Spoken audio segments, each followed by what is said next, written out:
Hello everyone, अभी हम class 12th का chemistry previous year question discuss करने वाले हैं। 2022 का ये क्वेश्चन है जो 2026 में आने की संभावना है और अलग अलग कंपटीशन एग्जाम में पूछ सकता है। तो यहाँ फर्स्ट क्वेश्चन है, which of the following is a molecular solid. इसमें से कौन सा मॉलिक्यूलर सॉलिड होगा? तो इसका आंसर हो जाएगा I2। यहाँ एक्सप्लेनेशन में दिया है I2 is a molecular solid. और रुबीडियम क्या है? एक मेटेलिक सॉलिड है। सिलिकॉन कार्बाइड SiC क्या है? एक कोवैलेंट नेटवर्क सॉलिड है। यहाँ पे इस साइड दिया गया है, राइट साइड में कोवैलेंट नेटवर्क सॉलिड। NaCl क्या है? एक आयोनिक सॉलिड है। एक क्या है? Ionic solid. अगला क्वेश्चन है second number, which type of crystal has maximum number of Brevis lattice. तो इसका आंसर हो जाएगा ऑर्थोरोम्बिक। मैक्सिमम लैटिस किसके पास होता है? Orthorhombic. There are 14 possible Bravais lattice in 3 dimension. 3 dimension में कितना ब्रेविस लैटिस पॉसिबल होता है? 14। तो ऑर्थोरोम्बिक के पास कितना ब्रेविस लैटिस बनाता है? 4। क्यूबिक के पास 3 और triclinic this is the least symmetric crystal system and has only 1। Triclinic के पास 1 ब्रेविस लैटिस होता है, क्यूबिक के पास 3 होता है, ऑर्थोरोम्बिक के पास 4 होता है, टेट्रागोनल के पास 2 होता है। तो इस क्वेश्चन का आंसर क्या हो जाएगा? ऑर्थोरोम्बिक। राइट साइड में एक्सप्लेनेशन दिया गया है। थर्ड क्वेश्चन है, the coordination number of a metal in A hexagonal closed pack arrangement is. तो इसका आंसर हो जाएगा 12। कोऑर्डिनेशन नंबर क्या होता है? Coordination number is the number of nearest neighbouring atom to which atom is directly bonded. Fourth number है, which of the following exhibit ferromagnetism. Ferromagnetism क्या है? Fe, iron. फेरोमैग्नेटिज्म क्या होता है?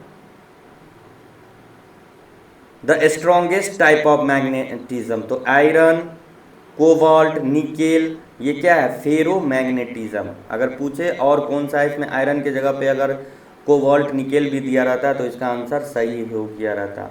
O2 क्या है? ऑप्शन में O2 भी दिया है। तो O2 है आपको paramagnetism. It has unpaired electrons, paramagnetism. NaCl क्या है? NaCl and water diamagnetism. ये क्या है आपका?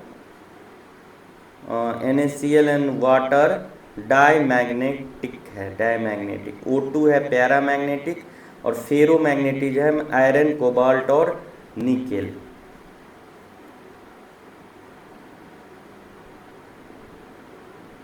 फिफ्थ नंबर है, the number of moles of a solute per kg solvent is called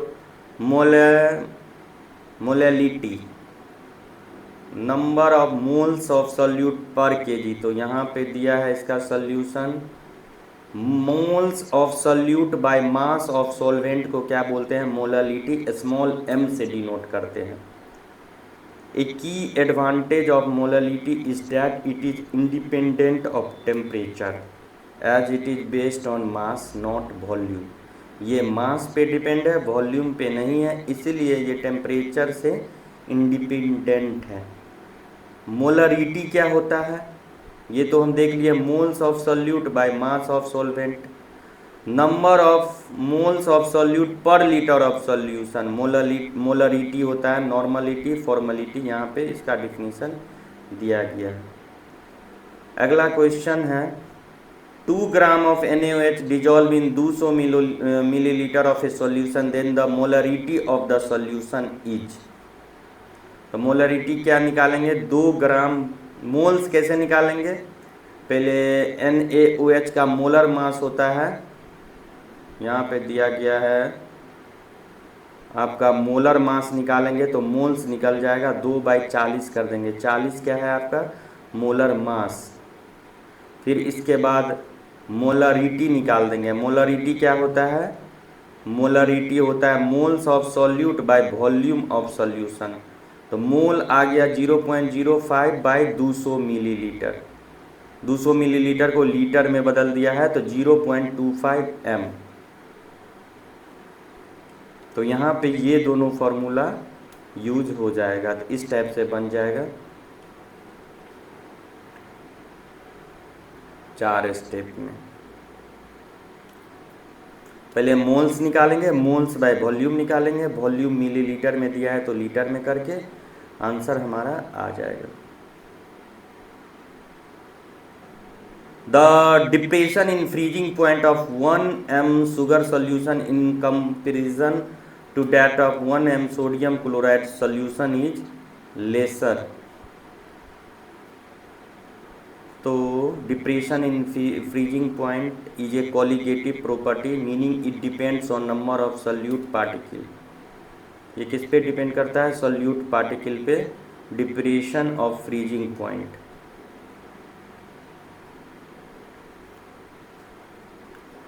तो इसका आंसर हो जाएगा लेसर। ये सॉल्यूशन आपका दिया हुआ है। नेक्स्ट है 8 number, the particle of which of the following can pass through semi permeable member.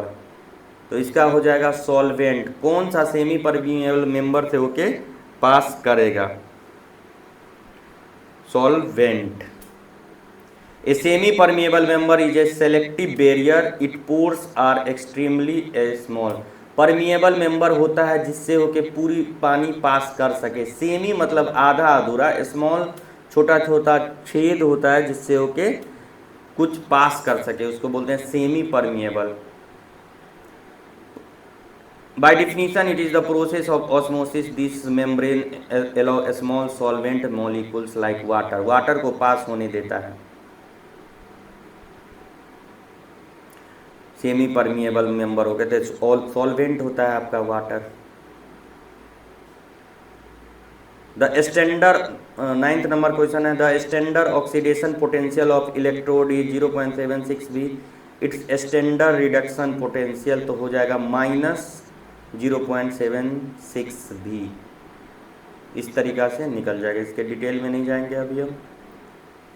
NaCl बराबर होता है, इसका कितना मान बराबर होता है? तो इसका आंसर हो जाएगा आपको C नंबर।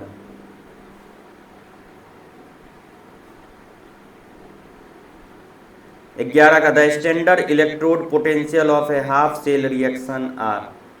तो इसका आंसर हो जाएगा 11 का half cell reaction are 11 number ना। द स्टैंडर्ड 0.35 V तो -0.35 V। ये इसका एक्सप्लेनेशन है। The amount of electricity which depends 108 gram of silver from AgNO3 solution is. तो इसको बोलते हैं हम लोग क्या? 1 फैराडे।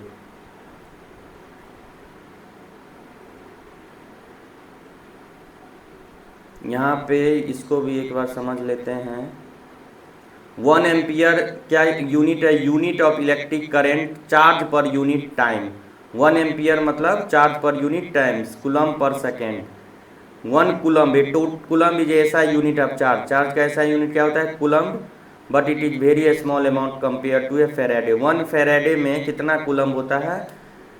96,485। ये the amount of electricity which deposit 108 gram of silver from AgNO3। तो 1 फेराडे होगा इसका आंसर। तो अब नेक्स्ट वीडियो में नेक्स्ट अगला प्रश्न हम लोग डिस्कस करेंगे।